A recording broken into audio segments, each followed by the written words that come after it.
bakunzi ba K9 TV ndongeye kubaramutsa amahoro y'Imana nizeye ko mwagize weekend nziza. Shimira Imana ko dutanguye iyinga ari ku munsi wa mbere. Shimira Imana ko inga twarayirangije kandi dutanguye amahoro. Mempote ibitagenze neza mu buzima bwawe, reka nongere magurutse ukwizera mu mpemu yawe. Ndakubwira ngo bitakunze iyo irangiye wizeye ko mino inga bikunda mu izina rya Yesu. Anje turiko tuganira twa Pastor Ciza kaze ndagwaye kaze ndagarutse mu cyaganiro Imana yo buhungiro. Twama dukurikirana iminsi yose twereka umunsi wa mbere hano kuri K9 TV riza kumushikara kuba kwa mu mpande zitandukanye. Rimande ragasi katakozo bandisi kamande redesia.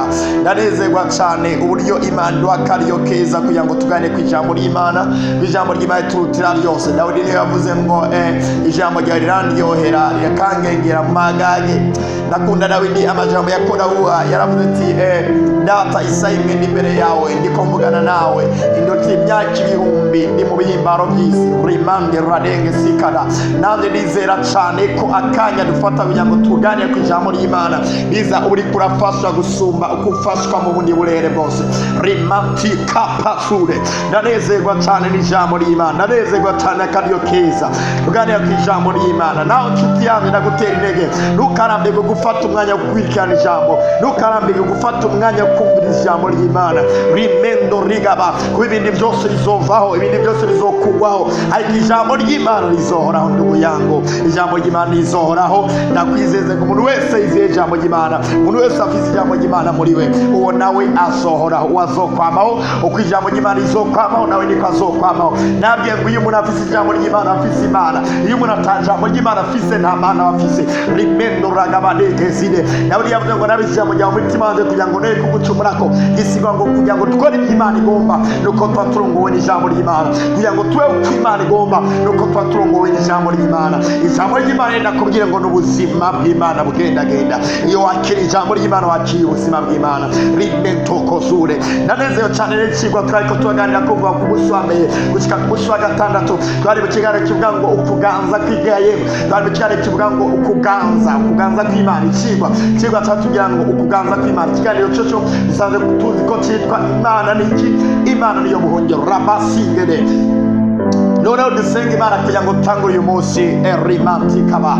Data ndagushimiye cyane ndagukengurukiye igitondo cy'ubwiza wongeye kuduha kugira ngo tuganire n'abantu bawe. In the name of Jesus ndagushimiye ko wamutugeza ku ijambo ryawe, nari ijambo ryawe n'ubuzima. Rimendo ribanea wambwiye ngo ntirizokugaruka kuko waritumye, ni ngombwa ridushikane k'icyo waritumanye. Rimendo ragabadezire. Nenda sengeye umuntu afata akanya ko kumva ijambo, ndareka ngo uko aryumva riramuhindura, ikamuzana kw'ibiragwa, ikamuzana ibyo warivuzemwo. Ndareka ngo ino yinga ni nziza cyane, ibyo batabonye mu yinga turangije. Ndareka ngo yinga dutanguye ibidasanzwe biraba, itangazo tubiza biraba. Ndahezagiye umuntu wese ariko dukurikirana, ubuzi bwose bakora ndabuhezagiye. In the name of Jesus bagubwa neza mu mikorere yabo, mu ngo zabo, irimenta mu mashure yabo, mu mpande zose mugubwa neza. Ibyo ndabyize mu izina ry'uwapfuye akazuka Yesu Kristo. Amen. Hallelujah. Bene data reka mbatendege ndabwira ngo ino yinga tuzoganira ku vyigwa by'ubwiza. Ndagomba maze mfate ino minsi ibiri tumaze tujane iminsi ibiri, umunsi wa mbere n'umunsi w'ejo.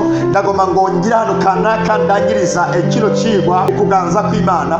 Hama ku munsi wa gatatu hari ikindi cigwa tuba twatanguye, ariko uniza amatwi cyane kugira ngo iki cigwa kuganza kw'Imana tugira tukirangiriza ko izindi message zose zozana zizogufasha cyane. Ariko watahuye kano karere bita akarere ko kuganza, ko utarametiza akarere ko kuganza gisigura ngo ibyo usengera byose, ibyo uvuga byose nta na kimwe coba, ko ijambo ryumvirwa ni ijambo ry'uganje. Ijambo rya Nyarucari ntaco rimaze, amajambo ya Nyarucari nta kintu kibahindura. Amajambo ya Nyarucari aravugwa mugabo rimenta. Nibuka ijambo rimwe Yesu yigeze kubwira Paulo asitwa Sauli ngo yari kapfuhagira arondera ishengero, ahama ishengero. Hama ngo Yesu aramuhwikira n'umuco, ariko ndogo amagoba yiwe. Hama ngo acaramubwira ngo Sawuli Sawuli undonderera iki umpamira iki, ngo kusa n'uri karatera imigere ku bihunda. Isigura yamubwiye ati mbega ibyo uri kuragira ko atakintu na kimwe bimaze. Rimento kosubadeke kurondera Yesu nta kintu na kimwe bimaze, ko ni wo murondera ngo umufate rimende rege zigaba, ni wo murondera ngo umugiye nabi hama ngo umuronke mbe wo mukurahe regemende rigabade kosure. Yo munanje niko nakubwira ngo udoti igihe utakuratahura kaye ko kuganza nta kintu na kimwe wovuga ngo kibe, icyo wovuga cyose nacyo kimaze.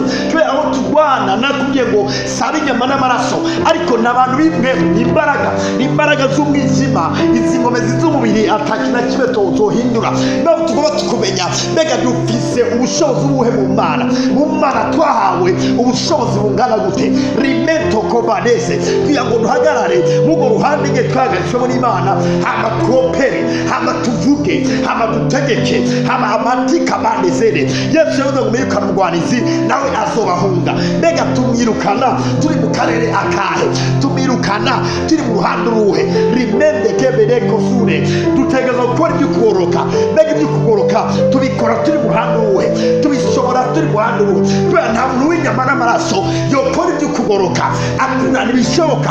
Nta muntu w'inyama n'amaraso yokora ibyo kwera ntibishoboka. Kubera ibyo kwera ni iby'impemu, ibyo kwera biraremereye, uw'umubiri ntabyo yoshobora. Iyo bava abantu bamwe bakubwira ngo mbega biragoye kuja mu biragoye, abimetekeba bigora abanyamubiri, ariko ab'impemu biraborohera. Kubera iki? Sitwe turwana, ariko ni mpemu y'Imana muri twebwe agwana. Rametekeba rokotoko biroroshe cyane no gutahura gusa. Mbega nahawe iki? Mbega ni mu kibanza kihe? Wumurira munini ijambo rigira ngo uri muri twebwe aso muri mubisi, uri muri twebwe aso muri rabende kesire bende ragabari sikira maitekezire. Ndanezerwa cyane mu Imana yaze konzira yanjye. Turaganira y'amajambo, ndumva mu mpemu yanjye kuri kurafashwa, ndumva mu mpemu yanjye kuri kurahaguruka, ndumva mu mpemu yanjye kuri kurabindimwe mantipada, ndumva mu mpemu yanjye kuri kurabikigatanya. In the name of Jesus, ino yigizogera uhagaze ku yindi ntambwe, dutangure yindi, uhagare ku yindi ntambwe, dutangure yindi. Ramete kebazide wambaza dipasa nezoguma nera jimbere nibyo cyane. Uzoguma utero jimbere kugera Yesu agarutse, cyangwa kugera uvuye mu inosi umwinyishi yawe yarangiye. Rameta kandi adekaye ngo imyaka yawe irongerwako. Kw'ijambo ry'Imana bira ngo imyaka y'abanyakibi iragerurwa, ariko y'abagororotsi yongerwako. Nawe yawe yongerwako. Uzova mu isi warangije misi Imana yagutumye, uzova mu isi warangije icyo Imana yagutumye. Uraganje muri ubuzima. Rabendo kosure namwe murimwe yo kuganza ni uganje arimentege benezire sababadea. Umwami yanesheje rupfu na kuzimu akubamwo, umwami yanesheje rupfu na kuzimu akugenderamwo. Warakuzi kera ntakikumenya. Rametoya izina ryawe ryarahinduwe. Kera witwa umunyabyaha, uno munsi witwa uwera muri Kristo Yesu.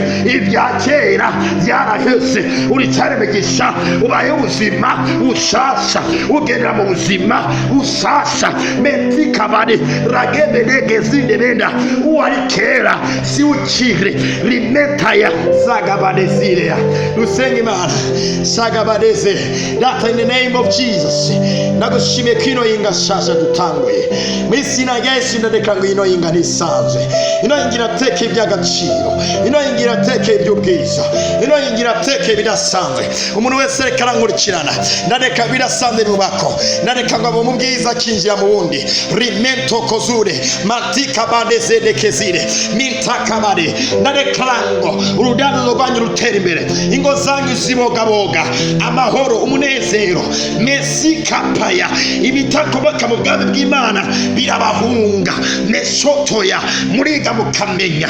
Netakabare ndadeka ngo bidasanzwe bibako, ndadeka ngo mutera muca imbere, muva mugiza mukinjira mu bundi. Rimentagaba ibifatanye na Nyarucari si inkuru yanyu. amazina y'abanyarucari si inkuru yanyu. Amafeza n'izahabu n'iby'uhoraho, iby'agaciro bishibamira inzira zanyu. Ibirenge byanyu biratumbezwa, ivy'imbiro byanyu birasizwe, ivy'imbiro bitari byo nibica mu mitwe yanyu. Inereye mu byiza Kristo Yesu bahindukiye ubwenge.